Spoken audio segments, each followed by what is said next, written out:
Вот этот парень совершил кучу отвратительных действий с жителями разных стран. Топил корабли, резал людей, грабил их поселения.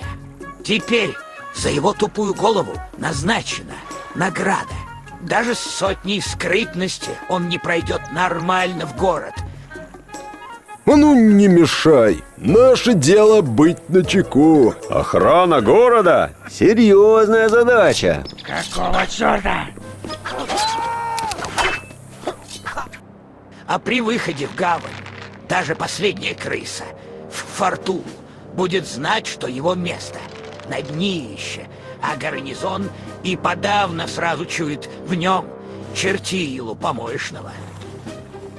В трюме вода! Корабль разваливается!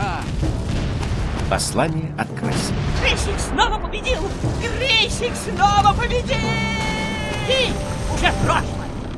Если вы пойдете по пути негодяя, вот что вас ждет. При высадке на берег мистера Шарля де Мора будут ждать серьезные ребята, которые не против потыкать в него своими шпагами. Стой, где стоишь. На что можно ответить отказом и получить меч в брюхо. Притвориться другим человеком при высоком навыке скрытности. Но шалость может не удастся, тогда придется сражаться. Или заплатить откупные. Головорезы уйдут, но награда за голову не уменьшится. И вскоре пацаны вернутся к вам в том же объеме. Стоимость откупа показана в таблице. Это количество принимающих на берегу. Я проверял шагом награды в 10 000 песо. Максимальная награда за вашу голову — 100 000 песо. В атаку! Получи меч в брюхо! На море каждые несколько дней вас ждет эскорт смерти. Эта куча конвоев идет по вашу душу и дупу тоже. В каждом конвое по несколько кораблей. У нас попутчики, Кэп. Вижу вымпел! Появляются они каждые 8 дней. И гоняются за вами тоже 8 дней. Потом исчезают на 8 дней. И затем снова собирают эскадру, чтобы оторвать вашу головеху через 8 дней. Думаю, вы поняли их суперстратегию.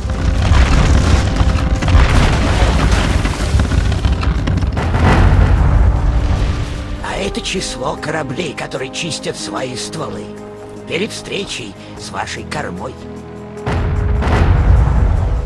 Шаг награды везде 10 000 песо.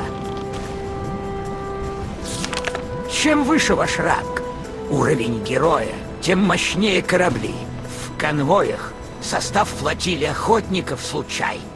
Только с 4 по 7 ранги. Эскадры состоят из одних военных шхун, линкоров и военных кораблей. Я не встречал даже на максимальных уровнях героя.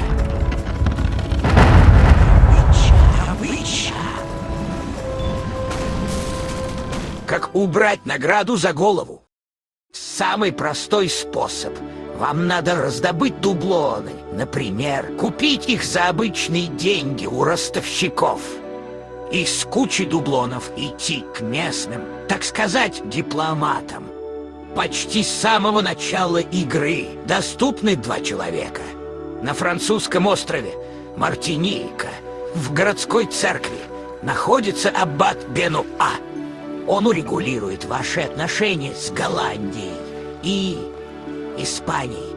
За 600 дублонов снимает 20 000 песо с награды за голову через 2 недели после оплаты его услуг. Если награда меньше, то аббат и денег запросит меньше. Отдаем аббату 600 дублонов. Теперь занимаемся своими делами 2 недели. Или просто ждем в городе столько времени. Через 2 недели награда за вас уменьшится и можно снова оплачивать услуги по снижению розыска. Капитан, нам сообщили, что аббат выполнил свою работу. Второй регулятор — это Фаддей Московит. Живет на острове Гваделупа, в городе Бас, Тиер. Вон в том здании. Он договаривается с Францией и Англией за 700 дублонов на каждые 20 тысяч награды за голову. Поздоров ли будешь, добрый молодец? Сказывай, зачем я тебе надобен? Конечно, вы можете встретить пиратских дипломатов в лагерях контрабандистов в разных версиях игры с теми же функциями, но мне кажется, легче просто пробраться в город ночью и переговорить со статичными людьми, Фаддеем и Аббатом. Третий статичный дипломат открывается только после завершения квеста «Пиратская сага». Он решает вопросы за обычный пейса со всеми странами. Сидит он на острове Ямайка, в городе Порт-Роял. Порт-Роял. В этом доме, на пригорочке. Когда его услуги будут разблокированы, можете откупаться от преследования обычными деньгами. Если награда за вашу голову не выше 20 тысяч, можно договориться с губернатором колонии враждебной для вас нации. Он снимет преследование за обычную взятку в песо. Если награда больше 20 тысяч, то он прикажет посадить вас в тюрягу. В игре это означает запырять до смерти. Чтобы спокойно попасть во враждебную колонию, высаживайтесь на любом пляже за пределами города. Идите к городским воротам, ждите до ночи. Заходите в город, пройдите 10 метров, чтобы солдаты не схватили вас за задницу, когда наступит утро. Снова ждите до 6 часов. Стражники вернулись к воротам, но патрули на улицах менее агрессивно высматривают шпионов и реже замечают и приходуют вас. Проходите в резиденцию губернатора и говорите с ним. Деньги не забудьте.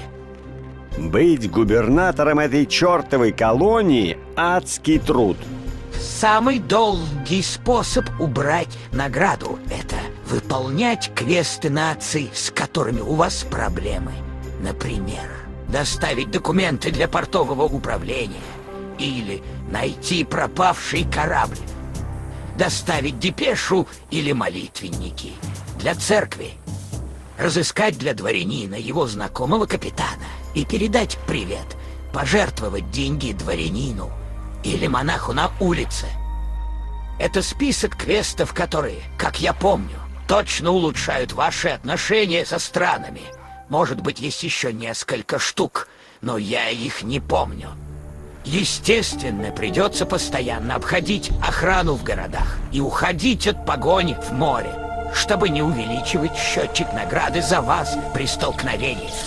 Все таблички основаны на личном опыте и целенаправленном исследовании механик, связанных с наградой за голову.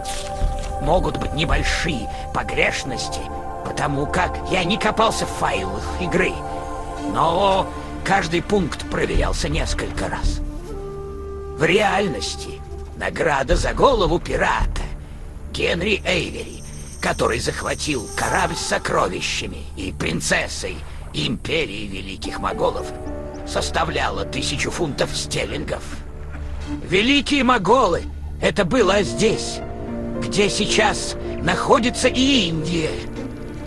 На эту 1000 в те времена можно было взять 185 коров, 8 тонн шерсти или 60 тонн говядины.